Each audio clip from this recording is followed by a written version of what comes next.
अस्सलाम वालेकुम। आज मैं आप लोगों के सामने सूरह मुजादिला की कुछ इम्पॉर्टेंट आयतें कुछ मुख्तसर तफसीर के साथ पढ़ना चाहती हूँ।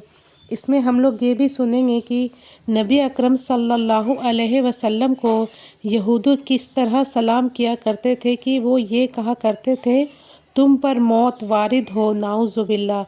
अल्लाह ताला किस तरह सलाम करने फरमाइन हैं, अस्सलामु अलैकुम व रहमतुल्लाह, कि अल्लाह की सलामत तुम पर नाजिल हो, रहमत तुम पर नाजिल हो। लेकिन वो लोग क्या कहा करते थे, अस्सलामु अलैकुम या अलैक। चलिए शुरू करती हूँ सूरह मुजादिला, सिर्फ उर्दू तर्जुमा, आयत नंबर 1 से लेके 4 तक। उसके बाद हम लोग सुनेंगे आयत नंबर 8। बिस्मिल्लाहिर्रहमानिर्रहीम। शुरू करती हूँ अल्लाह ताला के नाम से जो बड़ा मेहरबान निहायत रहम वाला है। यकीनन अल्लाह ताला ने उस औरत की बात सुनी जो तुझसे अपने शौहर के बारे में तकरार कर रही थी और अल्लाह ताला के आगे शिकायत कर रही थी। अल्लाह ताला तुम दोनों के सवाल व जवाब सुन रहा था। बेशक अल्लाह ताला सुनने देखने वाला है। चलिए इसकी मुख्तसर सी तफसीर सुनते हैं। ये इशारा हज़रत खौला बिनते मालिक बिन शौबा रज़ी अल्लाह ताला अन्हा के वाक़ये की तरफ, जिनके खाविन हज़रत औस बिन सामित रज़ी अल्लाह ताला अन्हु ने उनसे ज़िहार कर लिया था। ज़िहार का मतलब है बीवी को यह कह देना कि तू मुझ पर मेरी माँ की पीठ की तरह है। ज़माना जाहिलियत में ज़िहार को तलाक समझा जाता था। हज़रत खौला रज़ी अल्लाह ताला अन्हा सख्त परेशान हुई। उस वक्त तक उसकी बाबत कोई हुक्म नाजिल नहीं हुआ था, इसलिए वो नबी करीम सल्लल्लाहु अलैहि वसल्लम के पास आई तो आप सल्लल्लाहु अलैहि वसल्लम ने भी कुछ तौक़ीफ़ फरमाया और वो आप सल्लल्लाहु अलैहि वसल्लम से बहस व तकरार करती रही, जिस पर ये आयत नाजिल हुई है, जिनमें मसला ज़िहार और उसका हुक्म व कफ़ारा बयान फरमाया गया। जब ये वाक़या हुआ तो इस वाक़ये के मुतालिक हज़रत आयशा रज़ी अल्लाह ताला अन्हा फरमाती हैं कि अल्लाह ताला किस तरह लोगों की बातें सुनने वाला है कि ये औरत घर के एक कोने में नबी अकरम सल्लल्लाहु अलैहि वसल्लम से मुजादला करती और अपने खाविन की शिकायत करती रही, मगर मैं इसकी बातें नहीं सुनती थी। लेकिन अल्लाह ताला ने आसमानों पर से उसकी बात सुन ली। सुबहान अल्लाह। आगे सुनते हैं आयत नंबर 2। तुम में से जो लोग अपनी बीवियों से ज़िहार करते हैं, यानी उन्हें माँ कह बैठते हैं, वो दरअसल उनकी माएँ नहीं बन जाती। उनकी माएँ तो वही हैं जिनके बतन से वो पैदा हुए। यकीनन ये लोग एक नामाकूल और झूठी बात कहते हैं। बेशक अल्लाह ताला माफ़ करने वाला और बख्शने वाला है। जो लोग अपनी बीवियों से ज़िहार करें फिर अपनी कही हुई बात से रुजू कर ले तो उनके ज़िम्मे आपस में एक दूसरे को हाथ लगाने से पहले एक ग़ुलाम आज़ाद करना है।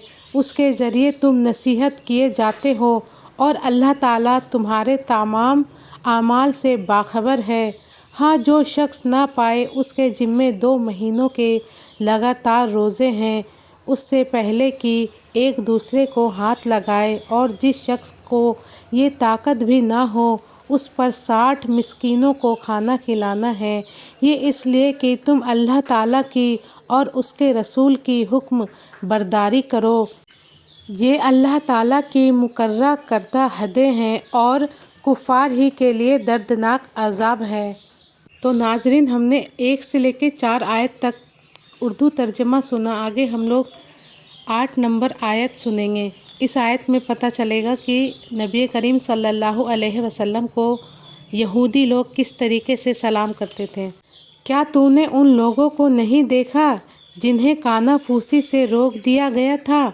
वो फिर भी उस रोके हुए काम को दोबारा करते हैं और आपस में गुनाह की और जुल्म व ज़्यादती की और नाफरमानी पैगंबर की सरगोशियाँ करते हैं, और जब तेरे पास आते हैं तो तुझे इन लफ्ज़ों में सलाम करते हैं جن لفظوں میں اللہ تعالیٰ نے نہیں کہا اور اپنے دل میں کہتے ہیں کہ اللہ تعالیٰ ہمیں اس پر جو ہم کہتے ہیں سزا کیوں نہیں دیتا، ان کے لیے جہنم کافی سزا ہے جس میں یہ جائیں گے، سو وہ برا ٹھکانہ ہے۔ اب اس آیت کی مختصر سی تفسیر سنتے ہیں۔ اس سے مدینے کے یہودی اور منافقین مراد ہے۔ جب مسلمان ان کے پاس سے گزرتے تو یہ باہم سر جوڑ کر اس طرح سرگوشیاں اور کانا پھوسی کرتے کہ مسلمان یہ سمجھتے کہ شاید ان کے خلاف یہ کوئی سازش کر رہے ہیں یا مسلمانوں کے کسی لشکر پر دشمن نے حملہ کر کے انہیں نقصان پہنچایا ہے جس کی خبر ان کے پاس پہنچ گئی ہے۔ مسلمان ان چیزوں سے خوف زدہ ہو جاتے، چنانچہ نبی کریم صلی اللہ علیہ وسلم نے اس طرح سرگوشیاں کرنے سے منع فرما دیا، لیکن کچھ ہی عرصے کے بعد انہوں نے پھر یہ مذموم سلسلہ شروع کر دیا۔ آیت میں ان کی اسی کردار کو بیان کیا جا رہا ہے، یعنی ان کی سرگوشیاں نیکی اور تقوی کی باتوں میں نہیں ہوتی بلکہ گناہ، زیادتی اور معصیت رسول اللہ صلی اللہ علیہ وسلم پر مبنی ہوتی ہے۔ مثلاً کسی کی غیبت، الزام تراشی، بیہودہ گوئی، ایک دوسرے کو رسول اللہ صلی اللہ علیہ وسلم کی نافرمانی پر اکسانا وغیرہ۔